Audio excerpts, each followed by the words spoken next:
I'm Margaret Ryan at the Bella Center in Copenhagen, Denmark, and I'm here talking with Representative Jay Inslee from Washington State. Congressman, thanks for talking to us today. You bet.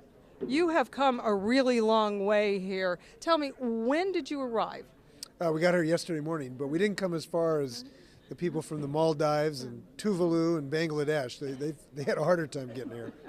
Why did you come here? What did you hope to accomplish with this trip? Well, a couple things. We wanted to support the message that America really is now becoming a leader in dealing with climate change. We frankly have not been engaged with the world, and now we are, with a new president who has come here to personally make a pledge, if you will, that we want to become engaged and assume a leadership role, and we in Congress want to support that message. That's number one. Number two, we wanted to talk with our counterparts. We met with some of the ministers from the European Union. We met with some folks from India.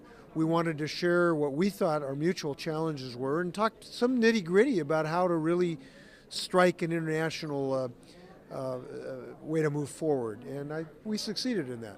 What were a couple of the most difficult questions you got asked when you were talking to your counterparts from other countries?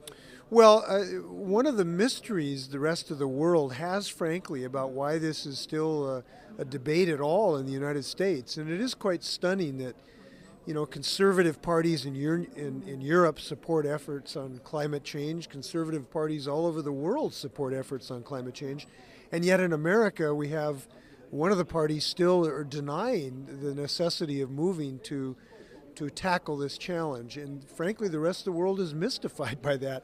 And so we had actually a couple of the Republicans explaining their position, which is a position I certainly do not share, and I don't think the majority of the country shares. So getting a window into the American scene was useful for the rest of the world. But we talked about what the right way to have a verification system is, and we feel it's very important to have a transparent, monitored, verifiable system of making sure we all meet our mutual commitments. And you think the president is right to insist on that? Yes, I think so. We want to have an agreement that works. It's not just a press release. So having a verifiable, transparent system is very important to that, to make sure that the world makes progress. And I think we have the right approach in that regard. China has expressed some concerns about that. They want to make sure they maintain their sovereignty. I think it's very possible that we all maintain our sovereignty, but we have a way of reporting on our successes to the rest of the world. And I'm hopeful as we stand here, we hope there's some progress being made. We'll see. President Obama addressed the plenary today, and but he was scheduled to address it again or participate again in a final session, which certainly hasn't happened yet. What's happening now? Well, we don't know. This is the excitement of basketball and football and plenary sessions to find out the end. We don't know what that is.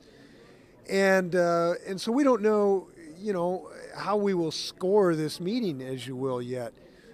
I think we've made progress internationally in a couple ways. One, we've had China make a commitment. We would like it to be more aggressive, obviously, but they have made now a quantifiable commitment.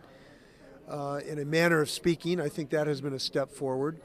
We've seen a step forward in the developed nations putting forward some ideas. Secretary Clinton yesterday putting out a figure of $100 billion, which is some serious change, if you will, and making that statement to the developing world that we're serious about trying to move forward. So I think there's been two good things that's coming out of this discussion already. But we want to see further work in the next few hours to lay the framework for a binding agreement next year in Mexico City, and we'll see how that comes out. One way or another, though, is that we knew this wasn't going to be the end of the road. This is not the end. It's not the beginning of the end. It's maybe the end of the beginning of the world moving forward here. Congressman Jay Inslee, Washington State, thank you so much for joining us. You bet. And in Copenhagen at the Bella Center, I'm Margaret Ryan for Clean Skies News.